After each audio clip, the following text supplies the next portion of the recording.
ರಾಜ್ಯ ರಾಜಧಾನಿ ಬೆಂಗಳೂರನ್ನೇ ಬೆಚ್ಚಿ ಬೀಳಿಸಿರುವ ರಾಮೇಶ್ವರಂ ಕೆಫೆ ಬಾಂಬ್ ಬ್ಲಾಸ್ಟ್ ಪ್ರಕರಣಕ್ಕೆ ಸಂಬಂಧಪಟ್ಟಂತೆ ರಿಪಬ್ಲಿಕನ್ ಎಕ್ಸ್ಕ್ಲೂಸಿವ್ ಮಾಹಿತಿಯನ್ನ ನಿಮ್ಮ ಮುಂದೆ ಇಡ್ತಾ ಇದೆ. ಸಲೀಸಾಗಿ ಬಂದು ಬಾಂಬ್ ಬಿಟ್ಟು ಹೋಗಿರುವ ಬಾಂಬರ್ ಪತ್ತೆ ಇಲ್ಲಿ ತನಕ ಆಗಿಲ್ಲ.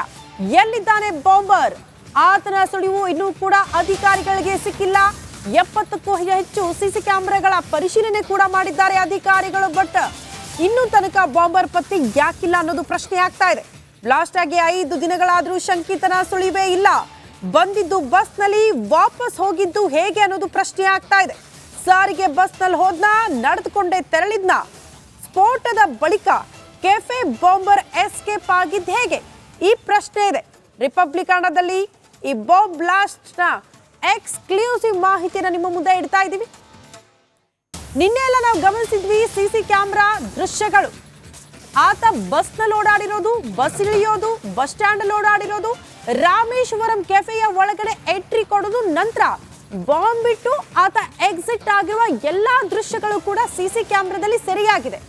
ಆದ್ರೆ ರಾಮೇಶ್ವರಂ ಕೆಫೆಯಿಂದ ಆಚೆ ಬಂದಿರುವಂತಹ ಬಾಂಬರ್ ಅಲ್ಲಿಂದ ಹೇಗೆ ಹೋದ ಅನ್ನೋದು ಪ್ರಶ್ನೆ ಆಗ್ತಾ ಇದೆ. ಅಲ್ಲಿಂದ ಚಿಕ್ಕ ಸುಳಿವು ಕೂಡ ಅಧಿಕಾರಿಗಳಿಗೆ ಸಿಗ್ತಾ ಇಲ್ಲ. ಆತ ನಡೆದುಕೊಂಡೇ ಹೋದ್ನಾ, ಆತನ ಬಸ್ನಲ್ಲಿ ಹೋದ್ನಾ? ಇದೆಲ್ಲವೂ ಕೂಡ ಪ್ರಶ್ನೆ ಇದೆ. ಕಾರಣ ಆತ ಎಷ್ಟು ಚೆನ್ನಾಗಿ ಪ್ಲಾನ್ ಮಾಡ್ಕೊಂಡಿದ್ದ ಅಂದ್ರೆ ಸಿಸಿ ಕ್ಯಾಮ್ರಾಗಳು, ಆ ಸಿಸಿ ಕ್ಯಾಮ್ರಾಗಳನ್ನ ಅವಾಯ್ಡ್ ಮಾಡಿ ಓಡಾಡೋದಕ್ಕೆ ಬಹಳ ಪ್ರಯತ್ನ ಪಟ್ಟಿದ್ದಾನೆ. ಜೊತೆಗೆ ತನ್ನ ಮುಖವನ್ನ ಎಲ್ಲೂ ಕೂಡ ಸಿಸಿ ಕ್ಯಾಮ್ರಾ ಕಡೆಗೆ ಆತ ಮಾಡೇ ಇಲ್ಲ. ತಲೆ ನೆಲಕ್ಕಿಟ್ಕೊಂಡೇ ಓಡಾಡಿರುವ ದೃಶ್ಯಗಳು ಎಲ್ಲಾ ಸಿಸಿ ಕ್ಯಾಮ್ರಾದಲ್ಲೂ ಕೂಡ ಆತ ತಲೆಯನ್ನ ನೆಲಕ್ಕಿಟ್ಕೊಂಡು ಓಡಾಡಿರುವ ದೃಶ್ಯಗಳೇ ಸೆರೆಯಾಗಿರೋದನ್ನ ನಾವು ಗಮನಿಸ್ತಾ ಇದ್ದೀವಿ.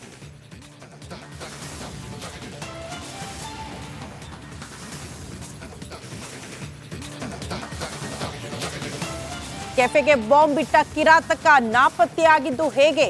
ಯಾವ ರೀತಿ ಎಸ್ಕೇಪ್ ಆದ ಸಲೀಸಾಗಿ ಅನ್ನೋದೇ ಪ್ರಶ್ನೆ ಆಗ್ತಾ ಇದೆ. ಆ ಕುರಿತ ಎಕ್ಸ್ಕ್ಲೂಸಿವ್ ಮಾಹಿತಿ ರಿಪಬ್ಲಿಕನದಲ್ಲಿ. ಶಂಕಿತ ಉಗ್ರ ಕೆಫೆಗೆ ಬಂದಿದ್ದು ಬಸ್ನಲ್ಲಿ, ಆದ್ರೆ ಹೋಗಿದ್ದ ಹೇಗೆ ಗೊತ್ತಾ?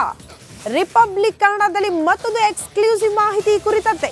ಕೆಫೆನಿಂದ ವಾಪಸ್ ಹೋಗಿದ್ದು ಹೇಗೆ ಅನ್ನೋದೇ ಗೊತ್ತಾಗ್ತಾ ಇಲ್ಲ. ಉಗ್ರ ಕೆಫೆಯಿಂದ 200 ಕಿಲೋಮೀಟರ್ ಅಂದ್ರೆ 200 ಮೀಟರ್ ಆತ ನಡೆದುಕೊಂಡು ಹೋಗಿದ್ದಾನೆ ಅಂತ ಹೇಳಲಾಗ್ತಾ ಇದೆ. ಅಲ್ಲಿಯವರೆಗೂ ಆತ ನಡೆದುಕೊಂಡು ಹೋಗಿದ್ದು ಸಿಸಿಟಿವಿಯಲ್ಲಿ ಸೆರೆಯಾಗಿದೆ. ಅಲ್ಲಿಂದ ಮುಂದಕ್ಕೆ ಯಾವುದೇ ಸಿಸಿಟಿವಿಯಲ್ಲೂ ಕೂಡ ಉಗ್ರನ ದೃಶ್ಯ ಲಭ್ಯ ಆಗ್ತಾ ಇಲ್ಲ. ಯಾವುದೇ ಸಾರಿಗೆ ಬಳಸಿಲ್ಲ. ಯಾರಾದ್ರೂ ಡ್ರಾಪ್ ಕೊಟ್ರ ಅನ್ನೋದೇ ಪ್ರಶ್ನೆ ಆಗ್ತಾ ಇದೆ.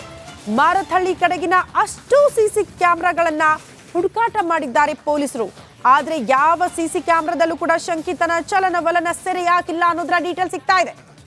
ಇದೇ ವಿಚಾರ ಈಗ ಅಧಿಕಾರಿಗಳಿಗೆ ದೊಡ್ಡ ಮಟ್ಟದ ಸವಾಲಾಗ್ತಾ ಇರೋದು. ಕಾರಣ ಆತ ಬಸ್ನಿಂದ ಇಳಿಯೋ ದೃಶ್ಯ, ರಾಮೇಶ್ವರಂ ಕೆಫೆಯ ಒಳಗಡೆ ಎಂಟ್ರಿ ಕೊಡೋ ದೃಶ್ಯ, ನಂತರ ಆತ ಇಡ್ಲಿ ತಿನ್ನೋ ದೃಶ್ಯ, ರಾಮೇಶ್ವರ ಕೆಫೆಯಿಂದ ಆಚೆ ಹೋಗುವ ದೃಶ್ಯ, ಇದೆಲ್ಲವೂ ಕೂಡ ಸಿಸಿ ಕ್ಯಾಮೆರಾದಲ್ಲಿ ಸರಿಯಾಗಿದೆ. ಆದ್ರೆ ಈಗ ಪ್ರಶ್ನೆ ಇರೋದು, ರಾಮೇಶ್ವರಂ ಕೆಫೆಯಿಂದ ಹೊರಗಡೆ ಹೋಗಿರುವ ಉಗ್ರ ಹೇಗ್ ನಾಪತ್ತೆಯಾದ? ಸಾರಿಗೆ ಬಳಕೆ ಮಾಡಿಲ್ಲ. ಬಟ್ 200 ಮೀಟರ್ ತನಕ ಕೂಡ ರಾಮೇಶ್ವರಂ ಕೆಫೆಯಿಂದ ಆಚೆ ಬಂದಿರುವಂತ ಉಗ್ರ ನಡೆದುಕೊಂಡು ಹೋಗಿರುವಂತಹ ದೃಶ್ಯ ಸಿಸಿ ಕ್ಯಾಮೆರಾದಲ್ಲಿ ಸರಿಯಾಗಿದೆ. ಬಟ್ 200 ಮೀಟರ್ ಇಂದ ಆಚೆ ಆತ ಎಲ್ಲಿ ಹೋದ ಅನ್ನೋದೇ ಪ್ರಶ್ನೆ ಆಗ್ತಾ ಇದೆ. ಅಲ್ಲಿಂದ ಯಾವುದೇ ಸಿಸಿ ಕ್ಯಾಮೆರಾದಲ್ಲೂ ಕೂಡ ಉಗ್ರನ ಚಲನವಲನ ಸೆರೆಯಾಗಿಲ್ಲ.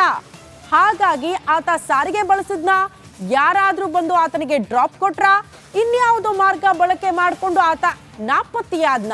ಇದೆಲ್ಲವೂ ಕೂಡ ಪ್ರಶ್ನೆ ಆಗ್ತಾ ಇದೆ. ಸದ್ಯ ನೋಡಿ 70ಕ್ಕೂ ಹೆಚ್ಚು ಸಿಸಿ ಕ್ಯಾಮೆರಾಗಳ ಫುಟೇಜ್ ಅನ್ನ ಪರಿಶೀಲನೆ ಮಾಡಿದ್ದಾರೆ ಇಲ್ಲಿ ತನಕ ಅಧಿಕಾರಿಗಳು. ಬಟ್ ಇಲ್ಲಿ ತನಕ ಆತನ ಸುಳಿವು ಮಾತ್ರ ಸಿಕ್ಕಿಲ್ಲ. ಈ ಬಗ್ಗೆ ಮತ್ತಷ್ಟು ಡೀಟೇಲ್ಸ್ ಅನ್ನ ಕೊಡ್ತಾ ಹೋಗ್ತಾರೆ ನಮ್ಮ ಪ್ರತಿನಿಧಿ ಮಾದೇಶ್. ಸ್ಪಾಟ್ ಇಂದಲೇ ನೇರ ಸಂಪರ್ಕದಲ್ಲಿ ಜಾಯಿನ್ ಆಗ್ತಿದ್ದಾರೆ. ಮಾದೇಶ್, ದೊಡ್ಡ ಮಟ್ಟದ ಸವಾಲಾಗ್ತಾ ಇದೆಯಾ ಅಧಿಕಾರಿಗಳಿಗೆ ಈ ತನಿಖೆ ಮಾಡೋದು, ಉಗ್ರನನ್ನ ಪತ್ತೆ ಮಾಡೋದು?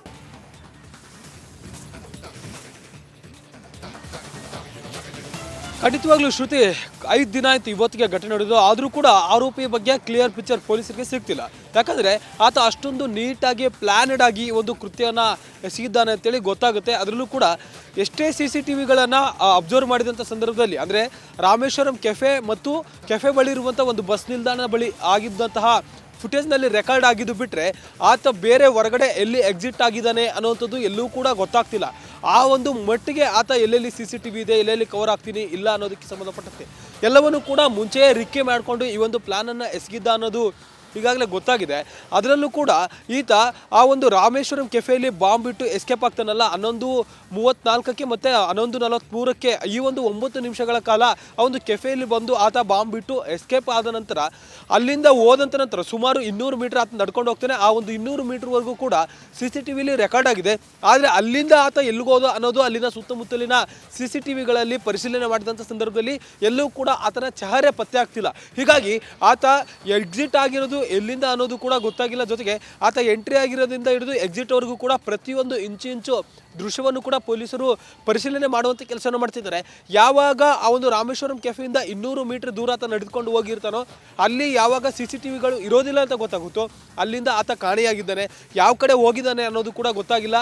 ಆ ರೂಟ್ನಲ್ಲಿ ಹೋಗುವಂಥ ಎಲ್ಲ ಬಸ್ಗಳನ್ನು ಕೂಡ ವಿಚಾರಣೆ ಮಾಡುವಂಥ ಕೆಲಸವನ್ನು CCB ಪೊಲೀಸರು ಮಾಡಿದ್ದಾರೆ. ಹೀಗಾಗಿ ಆತನ ಬಗ್ಗೆ ಎಲ್ಲೂ ಕೂಡ ಒಂದು ಸಣ್ಣ ಸುಳಿವು ಸಿಗ್ತಿಲ್ಲ. ಆತ ಎಕ್ಸಿಟ್ ಎಲ್ಲ ಆಗಿದ್ದಾನೆ ಅನ್ನೋದು ಸದ್ಯಕ್ಕೆ ದೊಡ್ಡ ಪ್ರಶ್ನೆ ಆಗಿದೆ.